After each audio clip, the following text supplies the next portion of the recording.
que esse assunto nasceu aqui no Rio de Janeiro. O CREMERGE e as entidades médicas do Rio de Janeiro, as sociedades de especialidades, vêm desafiando, se eu poderia dizer assim, o CREMERGE, as questões das interfaces que têm ocorrido com as outras áreas da saúde e a medicina.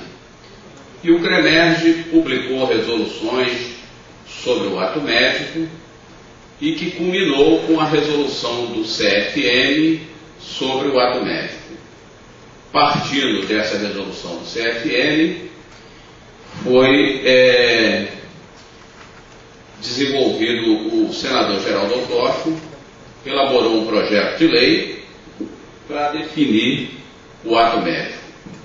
E vocês sabem a reação de todos os outros profissionais de saúde ao ato médico foi uma reação muito forte. Eu e Mauro estivemos há 15 dias atrás na Confederação Nacional dos Profissionais Liberais, onde reúne todos os profissionais da área da saúde, e fomos debater o ato médico. Então estar aqui para debater o ato médico com vocês é uma tranquilidade. Lá foi uma barra, foi difícil, mas eu acho que alguns dizem o seguinte: esse ato médico, nós estamos atrasados. Quando eu apresentei essa discussão com os residentes lá do Hospital Geral de Nova Iguaçu, os residentes disseram para mim assim: e o que vocês fizeram esse tempo todo que deixaram essa situação chegar a esse ponto? Mas eu acredito que sempre as discussões são atuais. Talvez hoje nós estejamos preparados para fazer essa discussão e fazer uma reflexão em torno da nossa profissão. Até a relação que nós estamos tendo com os convênios, submetendo a atender por consultas de 20, de 18 reais, admitindo glosas, submetendo-nos a receber honorários de cirurgias aviltantes, tudo isso faz parte dessa reflexão. Essa reflexão de ser médico e essa reflexão da responsabilidade que nós temos. A responsabilidade médica é uma responsabilidade muito grande. E hoje a própria questão de cidadania, a responsabilidade civil, tudo isso está implicado. Então eu acredito que nós estejamos no melhor momento, com maturidade, para discutirmos o ato médico. E fazendo um retrospectivo, de longe, a medicina é a profissão mais antiga na área da saúde, por isso que os médicos não se preocuparam em determinar o que é o ato médico. Desde o momento que existiu alguém que precisava de cuidado e alguém que foi cuidar desse indivíduo enfermo, aí existia a medicina. E se nós formos ver através da história, a medicina tem uma evolução milenar. No Renascimento só existia, por volta do século XV, XVI, só existiam duas profissões, a medicina e a farmácia. Logo depois surgiu a odontologia, e depois da Guerra da Crimeia, por volta do século XIX, e que surgiu a enfermagem. Em 1957, quando foi feito o projeto de lei 3268, que normatizou os conselhos federal, os conselhos regionais e o Conselho Federal, só existia a profissão de a medicina, a farmácia, a enfermagem, a veterinária e a odontologia. As outras profissões se regulamentaram depois. Começaram a surgir pelo próprio avanço do conhecimento científico, a necessidade de nós ampliarmos as questões da medicina, as questões do atendimento aos doentes. Quais são os principais objetivos da medicina? Assistência aos enfermos, pesquisar sobre doenças e doentes, o ensino das matérias médicas, o exercício da perícia na área médica, e a supervisão das auditorias médicas. As atividades médicas englobam todas essas características. Quer dizer, compete ao médico conhecer os enfermos e as enfermidades e aquilo que os faz enfermar. É muito mais do que você fazer só um simples diagnóstico. É isso que os médicos têm feito ao longo dos últimos anos.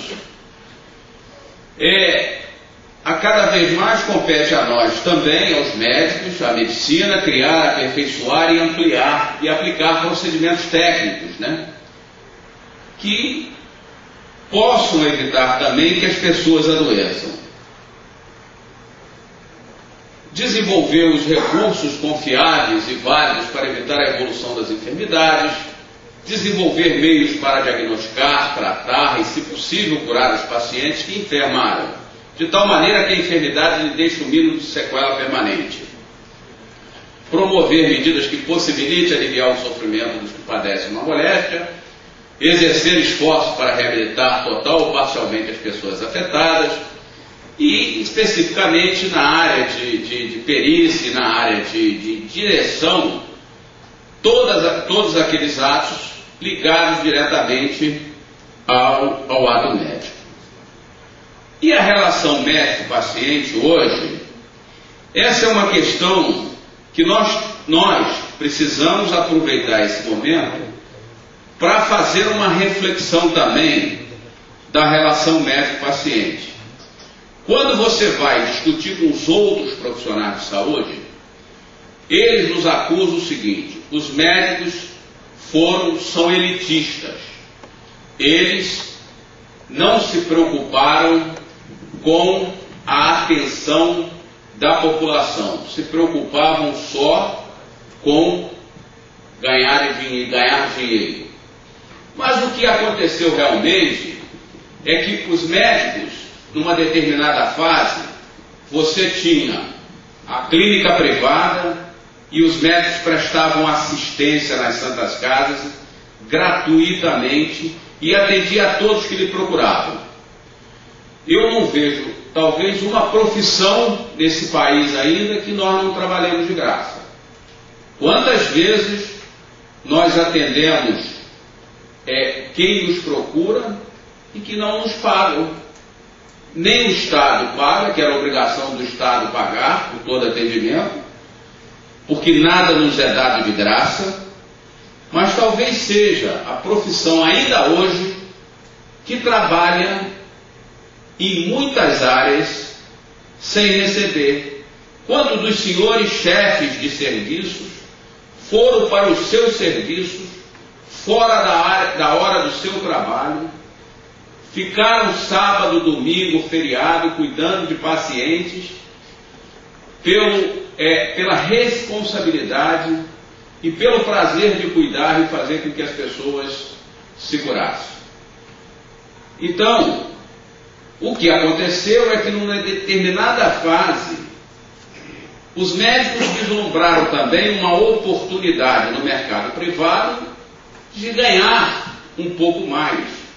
Isso é próprio do indivíduo. O indivíduo tem uma responsabilidade para com a sua família. Então, se ele tem a oportunidade de ganhar um pouco mais, como negar isso a ele? Por isso que o médico começou a dividir parte da atividade dele no sistema público e parte da atividade do sistema privado. Infelizmente, as outras profissões, de uma maneira geral, a isso não foi permitido. Mas isso não é culpa dos médicos. E não pode nos culpar por essa questão. E essa relação médico-paciente é uma relação muito diferente. Ela tem 3 pilares. Primeiro, uma relação socioeconômica. Evidente, nós trabalhamos, os médicos trabalham porque precisam viver. E nós temos que tirar o resultado do nosso trabalho. Mesmo que não exista um contrato assinado entre o médico e o paciente, existe uma relação econômica, sim. O paciente procura o médico, ele recebe uma prestação de serviço e por isso o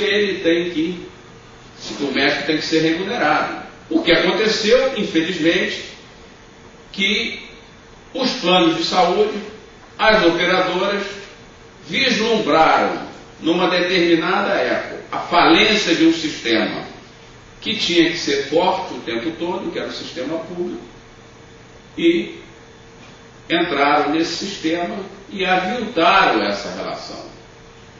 Ficaram com a melhor parte.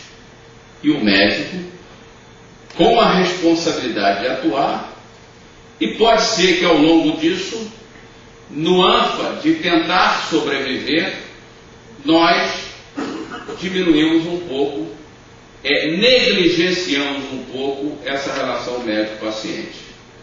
Então eu acho que esse é o momento de todos nós fazer uma reflexão sobre isso.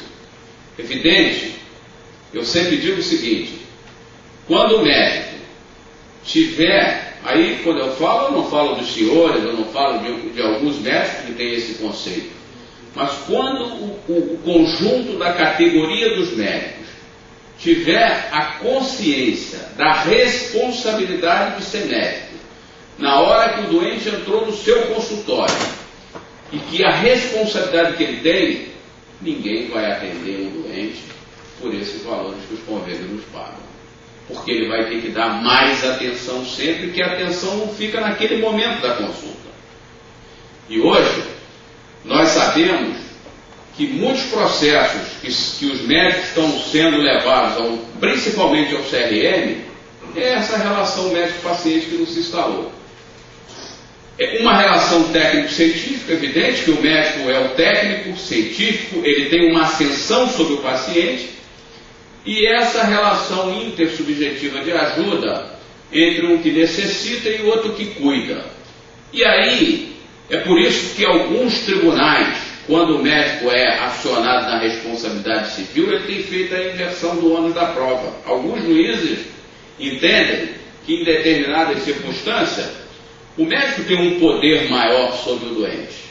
E essa relação não é uma relação equilibrada, porque o doente normalmente está enfermo e ele precisa mais do médico. Mas isso não é a discussão do momento. O que eu quero chamar a atenção é que nós somos diferentes mesmo. Não tem dúvida. É uma profissão, não menosprezando nenhuma outra profissão. Eu acho que as profissões todas são importantes. Eu acho que no cuidado de um doente com DPOC, o pneumologista e o clínico é importante, o fisioterapeuta é fundamental para a cura desse doente também. Existe, mas o médico é o que tem a prerrogativa de fazer o diagnóstico e é o que tem a prerrogativa de indicar o tratamento. Ele fez o seu curso, foi treinado para isso. Bom, os pontos do projeto de lei. E hoje, para vocês terem uma ideia, como é que anda esse projeto de lei hoje? Ele passou na Comissão de Constituição e Justiça, que iria dizer se esse projeto era inconstitucional ou não. Teve um ponto que os senadores acharam inconstitucional, e nós vamos discutir mais à frente, que quando definia que o CFM iria definir o que era ato médico, os senhores senadores entenderam que aquilo não era competência de nenhum conselho profissional. Aquilo era uma função do Congresso, definir o que é ato de determinadas profissões. Mas quando nós vamos analisar algumas leis de outras profissões na área da saúde, isso está lá. Algumas têm já a prerrogativa de definir quais são os atos profissionais daquelas profissões. Então, mantendo-se isso na nossa, esse entendimento, aquelas leis lá são inconstitucionais. É preciso que se discuta, então, evidente, nesse momento que essas várias leis, eu vou mostrar para vocês mais à frente, que essas várias leis foram aprovadas, eu não lembro de nós nos manifestarmos. E aí nós todos temos um pouco de responsabilidade, mas eu acho que não é o momento da gente ficar também nos culpando por isso, é o momento da gente agir. Então, o reconhecimento do aspecto multiprofissional na assistência à saúde, esse projeto, ele reconhece isso, que nós não podemos, pelo avanço da medicina hoje, nós precisamos de ter uma equipe trabalhando na atenção ao paciente. Ele reconhece as prerrogativas profissionais do médico, isso tem que ficar claro, o respeito às profissões que já estão regulamentadas e a proteção da sociedade.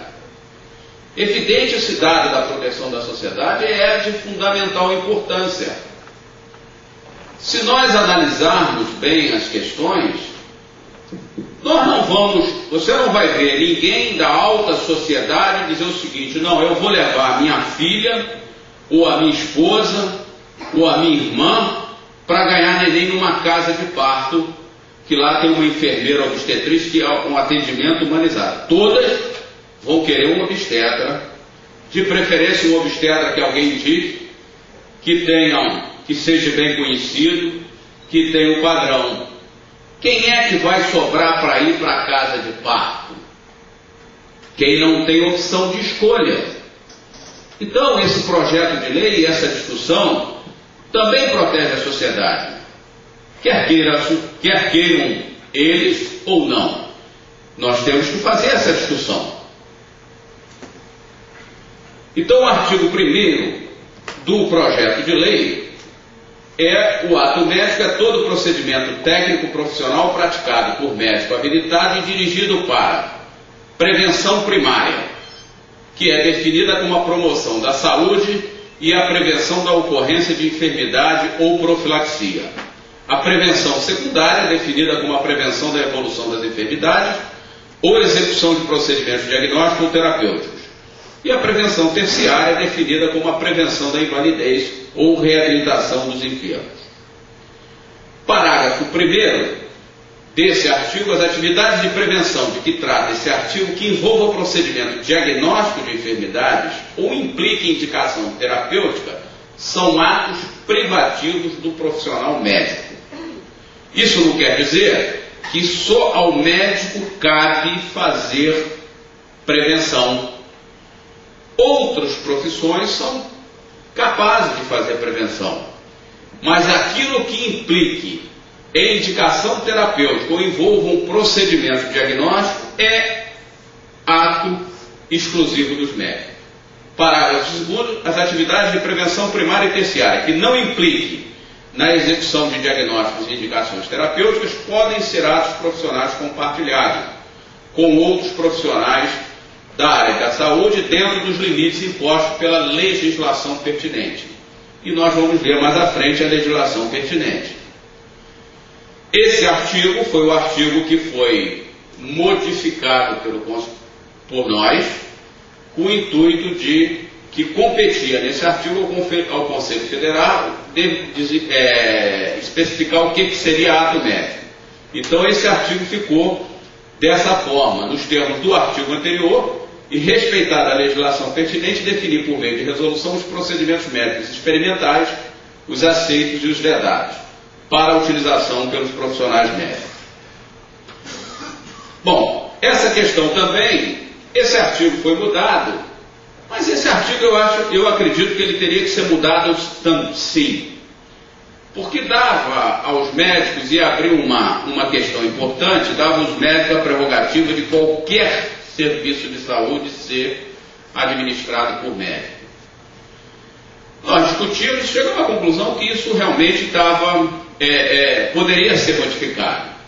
Então, as atividades de coordenação, direção, chefia, perícia, auditoria, supervisão, desde que vinculadas de forma imediata e direta a procedimentos médicos, e ainda as atividades de ensino dos procedimentos médicos privativos, inclui-se entre os atos médicos e deve ser unicamente exercidos por médicos. Evidente, uma direção geral de um hospital necessariamente não precisa ser feita por médico, mas ele tem que ter um diretor técnico. Até o posto de saúde pode ser dirigido por quem lá que queira, mas tem que ter ali um diretor técnico responsável pelas atividades. Isso é uma questão importante que a gente precisa estar sempre atento.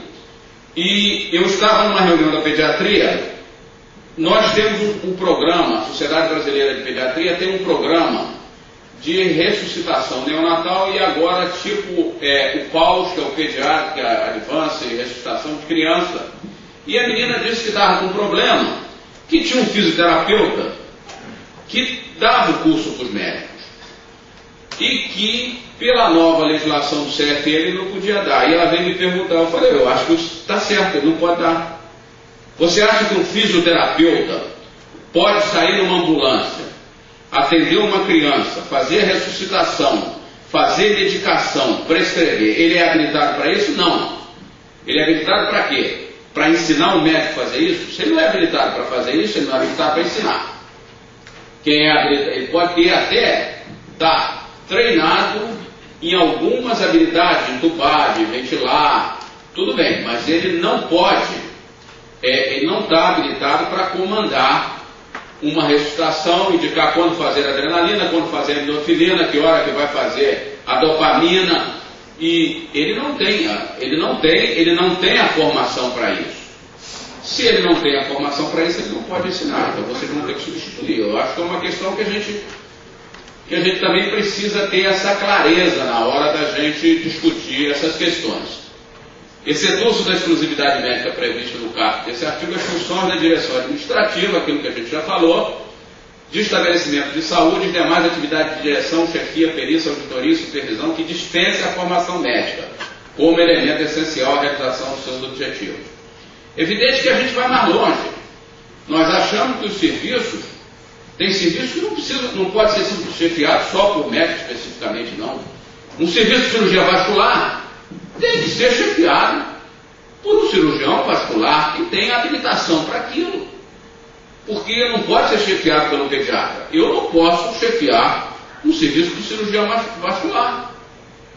Mesmo que eu seja, por eu ser médico, porque eu não tenho qualificação para saber se os procedimentos que estão encaminhados dentro daquele hospital, dentro daquele serviço, são adequados. Para um pediatra chefiar um serviço de terapia intensiva neonatal, ele tem que estar habilitado para trabalhar no serviço de terapia intensiva neonatal. Então nós vamos mais além disso. Então o que nós queremos é que a chefia dos serviços, onde você execute procedimentos médicos, onde tenham atos médicos, não possam ser executados, porque alguém tem que ter a responsabilidade.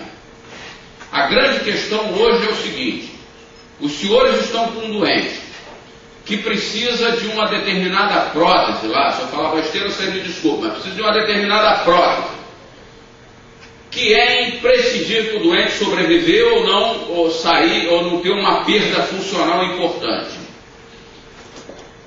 Quem tem que assumir a responsabilidade dessa prótese diretamente e brigar por ela é o chefe de serviço. E ele tem que ser qualificado para saber que aquilo é importante ou não. E ele vai lá e brigar com o diretor, e processo o diretor tem que se virar. Alguém tem que assumir essa responsabilidade, alguém tem que defender o paciente que está lá, que tecnicamente não sabe. Então tem que ter alguém na chefia imediata, tecnicamente qualificado, não é um fisioterapeuta. Igual o momento que essa mesma amiga minha aí, nós avançamos na discussão, ela disse que foi visitar um conhecido que estava dentro do CTI, e ela chegou lá, achou que o sujeito precisava de uma ventilação não invasiva. E aí ele disse que ele não tinha o equipamento, quem tinha o equipamento era a fisioterapia. E aí a fisioterapeuta chegou e disse que não tinha indicação. Ora bolas. Claro que ela disse que não intrometeu, porque ela não era a médica do paciente. Agora é a fisioterapeuta que vai dizer que um procedimento tem ou não indicação, ela pode colocar lá as questões, e pode ser até que ela esteja certa. Mas o médico tem que ter conhecimento ali para dizer o que é melhor para o paciente dele. E são essas questões que a gente não pode, nós não podemos abrir mão dessa discussão. A proteção à sociedade, que a infração ao dispositivo dessa lei configure crime de exercício legal da medicina nos termos do Código Penal brasileiro. Isso é importante que tanto a odontologia quanto a medicina veterinária, elas fazem diagnóstico e indicações terapêuticas. nas suas áreas específicas. Então, esse projeto de lei não envolve, exclui a medicina veterinária e a odontologia. Evidente, tem alguns avanços para ser discutido. O pessoal da biomedicina diz que na biologia molecular, alguns biólogos dão diagnóstico de doença genética e dão diagnóstico de algumas doenças metabólicas. Tudo bem, eu acho que essas questões nós vamos ter que avançar e chegar a uma conclusão que nós não queremos impedir que biólogos, ninguém quer impedir que ninguém atue na sua área. O que nós não podemos deixar é que os atos médicos sejam exercidos por pessoas ou profissões não qualificadas para isso. E aí, a gente vai mostrar para vocês aqui rapidamente o que existe de normatização. A biomedicina, decreto 88.439 de 1983, artigo 3º, ao biomédico compete atuar em equipes de saúde a nível tecnológico nas atividades complementares de diagnóstico. Essa é o que a lei permite. Então os biomédicos querem agora fazer acupuntura, fazer diagnóstico. O problema da acupuntura é uma questão que precisa ser discutida. Mas tudo bem que alguém possa fazer acupuntura, mas quem faz a indicação da acupuntura? Se você vai fazer acupuntura porque você tem uma dor, que é uma dor de coluna, uma dor de... Isso pode ser simplesmente uma dor funcional somente, ou pode ter um tumor, pode ter uma repercussão. Então é preciso que tenha um diagnóstico. Quem é que tem competência de fazer esse diagnóstico? Isso é uma questão que nós não podemos deixar de discutir. Compete ao Conselho, para normatizar o ato profissional, o decreto compete ao Conselho Federal exercer função normativa, baixar atos necessários à interpretação e execução do disposto desse regulamento. A fiscalização do exercício profissional, definir o limite de competência no exercício profissional. Quer dizer, o Conselho Federal não pode definir o que é ato médico, mas a biomedicina, em 1983, é competência do Conselho Federal da Biomedicina definir o limite da competência no exercício profissional conforme os currículos efetivamente realizados. E nós precisamos ter cuidado com essa questão dos currículos, porque nesse debate, isso não está na lei da enfermagem, vocês vão ver mais à frente, o nosso debatedor lá do COFEI, da Confederação de Enfermagem, ele diz que no currículo da enfermagem ela pode receitar, pode fazer diagnóstico, pode fazer, eles botam no currículo. Então é uma questão que nós precisamos ficar bem atento nessa discussão. Fisioterapia, decreto-lei de 938 de 69, é a atividade privativa dos fisioterapeutas executar métodos e técnicas fisioterápicas com a finalidade de restaurar, desenvolver e conservar a capacidade física do paciente, não de fazer diagnóstico.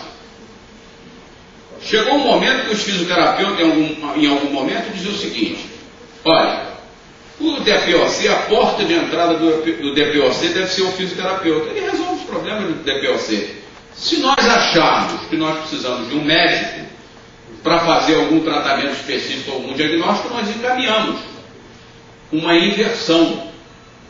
Quem tem que atender o paciente com DPOC é o médico, ou o clínico, ou o pneumologista. E o encaminhamento é para ele fazer essa compartilhação, o compartilhamento aqui do ato. O Conselho Federal, artigo 5º, exercer a função normativa, baixar atos necessários à interpretação e o disposto nessa lei. Então, de novo, o Conselho Federal pode baixar atos que digam o que o fisioterapeuta tem que fazer. A nutrição. Quem é endocrinologista hoje tem sofrido ações, às vezes, na justiça da nutrição. Porque na lei da nutrição, direção, coordenação e supervisão de curso de graduação em nutrição, tudo bem. Ensino de disciplina de nutrição e alimentação nos cursos de graduação da área de saúde e outras afins. Quer dizer, quem ensina a nutrição para médico é nutricionista. A lei delas diz isso.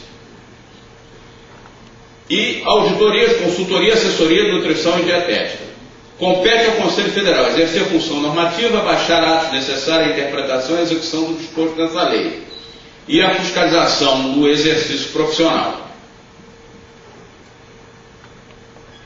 Ainda da nutrição. Atribui-se também ao nutricionista as seguintes atividades, desde que relacionada com a nutrição, alimentação e nutrição humana. Prescrição de suplementos nutricionais necessários à complementação da doença, da dieta. Solicitação de exames laboratoriais ao acompanhamento dietoterápico. É obrigatória a participação de nutricionista em equipes multidisciplinares. A questão é que as nutricionistas estavam querendo proibir os médicos fazerem dietas, prescreverem dieta para os seus pacientes. Farmácia. São atribuições privativas dos profissionais farmacêuticos, assessoramento e responsabilidade técnica de estabelecimentos industriais, órgão, laboratórios, setores ou estabelecimentos farmacêuticos em que se execute controle e a inspeção de qualidade, controle e análise fiscal de produtos. São atribuições do Conselho Federal expedir resoluções que se tornarem necessárias para a fiel interpretação e execução da presente lei. Propor à autoridade competente as modificações que se tornem necessárias à regulamentação do exercício profissional, assim como colaborar com ele na disciplina dessas matérias. E elaboração de laudos técnicos, perícia técnica laboratoriais, tudo bem, magistério superior de matérias privativas do curso, do currículo, deliberar sobre questões oriundas do exercício da atividade. Agora, olha o artigo 6º, a letra L. Ampliar o limite de competência do exercício profissional conforme o currículo escolar ou mediante curso ou prova de especialização realizada ou prestada em escola ou instituto oficial. Quer dizer, o Conselho Federal de Farmácia tem a prerrogativa dada pelo Congresso, que tirou a prerrogativa dos médicos e definiu que é ato médico, para que ele possa ampliar o limite da competência.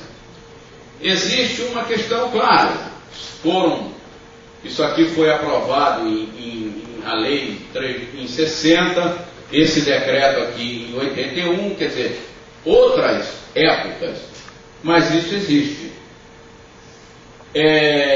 Expedir resoluções definindo ou modificando a competência dos profissionais conforme as necessidades futuras. Quer dizer, amanhã o farmacêutico vai dizer o seguinte: não, nós vamos fazer diagnóstico, vamos fazer tratamento. Então, não, já estão prescrevendo. As questões referentes às atividades afins com as outras profissões serão resolvidas através de entendimentos com entidades reguladoras dessas profissões. Quer dizer, e é o que nós não nos entendemos. A psicologia, ela originariamente ela não estava na área da saúde, né? A psicologia era uma... Então, utilizar métodos são funções do psicólogo, é uma lei de 64, né? Dirigir os serviços de psicologia, ensinar as cadeiras de disciplina, realizar perícias, etc.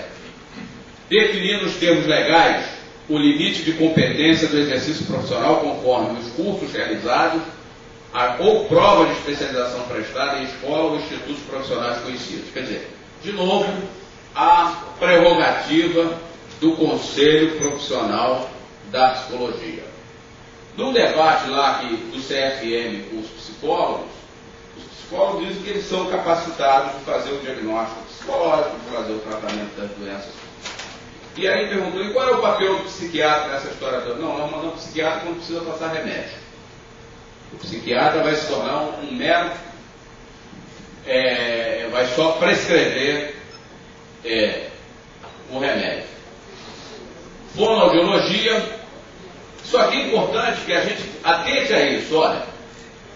Participar de equipes de diagnóstico realizando avaliação da comunicação oral, escrita e voz e audição. Equipes de diagnóstico. Não fazer diagnóstico sozinho. Realizar terapia fonoaudiológica dos problemas de comunicação oral escrita, da voz e audição. E lecionar teoria e prática fonoaudiológica, dirigir serviços de fonoaudiologia em estabelecimentos públicos, privados, autárquicos e mídia. Compete ao Conselho Federal exercer função normativa, baixar atos necessários à interpretação e execução do disposto dessa lei e a fiscalização do exercício profissional, adotando providências indispensáveis à realização e objetivos de auditoria, objetivos institucionais. Enfermagem. Privativamente, a lei de 86, direção do órgão de enfermagem integrante da estrutura básica da instituição de saúde, pública ou privada, e chefia de serviço de unidade de enfermagem. Planejamento, organização, coordenação, execução e avaliação do serviço de assistência de enfermagem.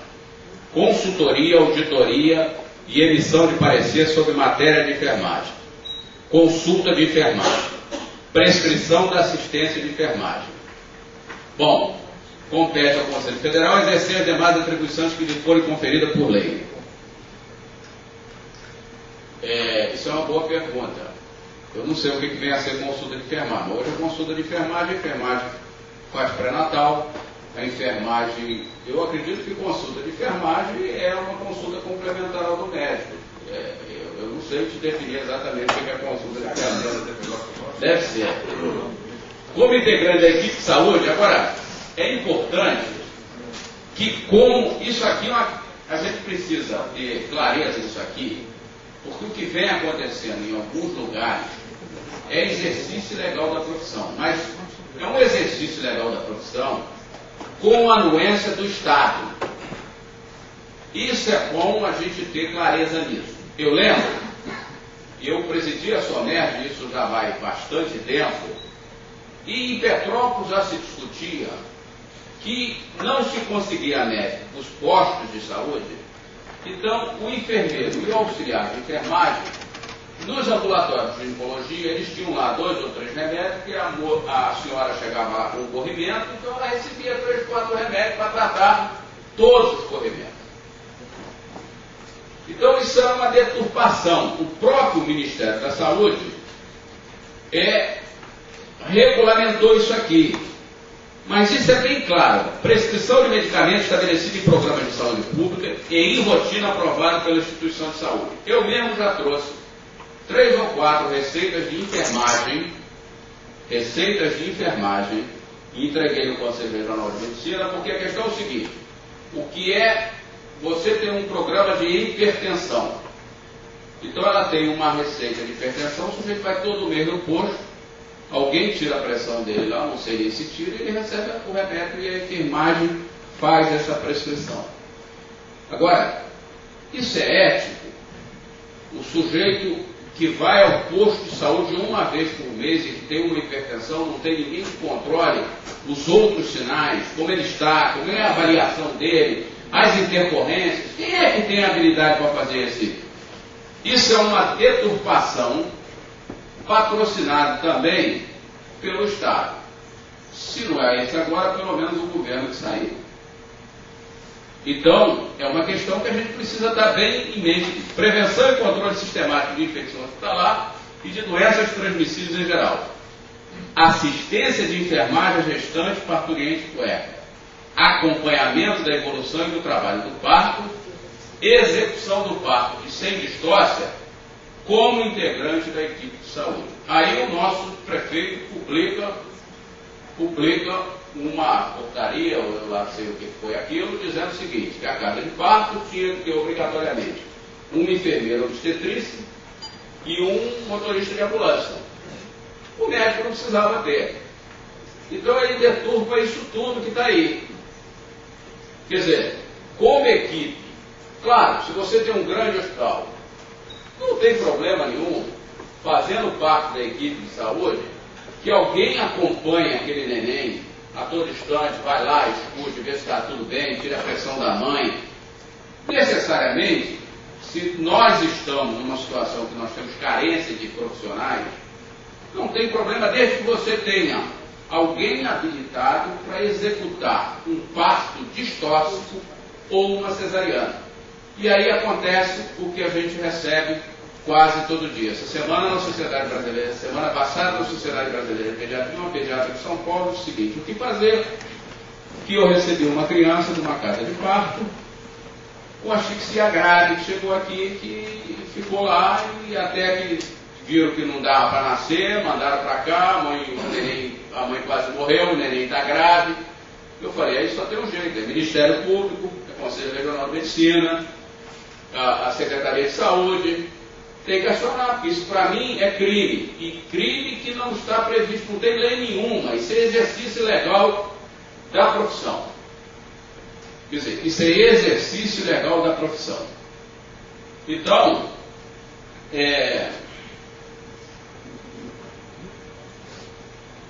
o enfermeiro exerce todas as atividades de enfermagem cabendo. E para as profissões referidas no inciso 2 do artigo 6º, né, enfermeiro obstétrica dessa lei, inclui ainda assistência parturiente, identificação das distócias obstétricas e tomada de providência até a chegada do médico. Eu gosto muito que o Ricardo, que é o presidente da Sociedade de Ginecologia, ele dizia o seguinte: é igual você dizer o seguinte, você é um mergulhador que mergulha, bota um equipamento, você tem equipamento para ir até 5 metros. Então você mergulha. E aí quando você chega nos 5 metros, você descobre que o teu problema está 10 metros. Aí você sobe lá em cima, troca de roupa, chama um mergulhador mais experiente, mergulha mais levar. Isso com parto nós não podemos esperar. Isso é uma simplificação que está acarretando. Aí o profissional de enfermagem diz assim, não, mas o médico também tem erro médico, mas isso é outra história. Isso compete aos médicos, aos conselhos regionais de medicina, às sociedades de especialidade, e eu digo para vocês o que eu disse uma vez numa reunião da Câmara Técnica Materna Infantil. Eu digo o seguinte: se você tem médico que não é especialista, que não é capacitado atendendo nos postos das prefeituras, do Estado, pelo interior desse Estado, é porque o Estado não faz um concurso decente, não remunera os profissionais adequadamente.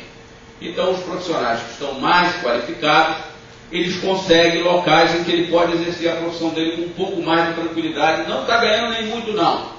Então, está sobrando para o pobre médico aí, que também terminou o curso médico, não conseguiu entrar na residência.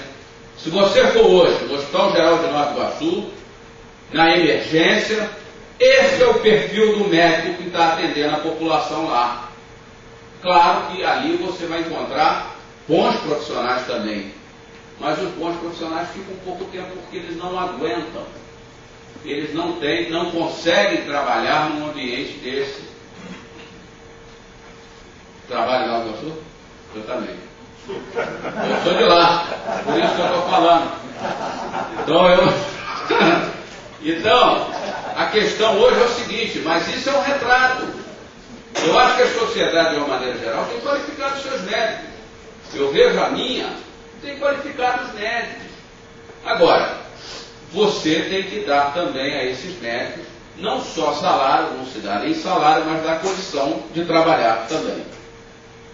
Bom, então são atos exclusivos do médico, diagnóstico de enfermidade e indicação terapêutica. Essa é a grande questão. Eu acho que aí a gente, no caso da biomedicina, a gente pode discutir alguns pontos, mas de uma maneira geral, são atos compartilhados com os outros profissionais, a promoção da saúde, a prevenção de doenças, a recuperação e a reabilitação de enfermos. Evidente que essa discussão sobre o ato médico e esses conflitos, nós diríamos o seguinte: está tendo um conflito imenso entre médicos e profissionais de saúde. Na prática, isso não está acontecendo. Eu não tenho conflito no meu hospital, talvez vocês não tenham conflito em muitos locais. Agora, o conflito está se dando no Congresso, e é importante que os médicos tenham acesso, tenham uma visão clara disso. E gozado que eu, no debate lá da Confederação Nacional de Profissionais Liberais, eu fui e baixei o sarrafo do Programa da Saúde da Família. Por que eu critiquei o Programa da Saúde da Família? Porque a Sociedade Brasileira de Pediatria, ela vem discutindo há 4 anos a qualidade da atenção básica da criança e do adolescente. O que eles fizeram? O programa é bom, escreveu numa população, a um médico, para que esse médico tenha envolvimento com aquela população. Eu acho que a ideia é maravilhosa. Só que eles tiraram os pediatras que atendiam na rede básica, colocaram o médico que não existe. Esse médico não existe. Ele começou na Inglaterra no ano de 1820, quando a medicina resumia num livro desse tamanho aqui. Hoje, a Inglaterra está revendo a atenção à criança e ao adolescente dela. Um editorial do British Medical Journal, no mês passado, o chefe de saúde de pediatria da Inglaterra se penitenciava pela qualidade da assistência médica às crianças inglesas. Qualquer colega nosso, pediatra, que fez doutorado na Inglaterra, disse que quando a população sabia que ele era pediatra, batia na porta dele pedindo para atender criança lá. Então nós estávamos discutindo isso. No interior de São Paulo, os prefeitos contratam o médico do PSF de forma irregular e 6 meses de demite contratam outro para não fazer vínculo. E aí esse enfermeiro era o que coordenava todo o PSF de São Paulo. Aí eu falei, é por isso que está ruim mesmo esse troço. Aí, agora já estava meio bravo, né? Então, eu acho que isso é uma questão que a gente precisa discutir. A fisioterapia, a fonoaudiologia, a psicologia, é onde nós estamos tendo um conflito maior. Eu acho que eles reclamaram muito das resoluções do CREMERG, e o Mauro foi muito bem, saiu muito bem disso. Ele falou, olha, enquanto a gente não definir essa questão, nós vamos sair baixando resolução para criar conflito mesmo. Que nós temos que definir as nossas áreas de atuação. Ninguém quer ocupar o espaço dos outros, mas nós precisamos, quer dizer, garantir que a atenção seja de qualidade. Então, a questão é basicamente isso aqui. Uma questão é da qualidade da assistência.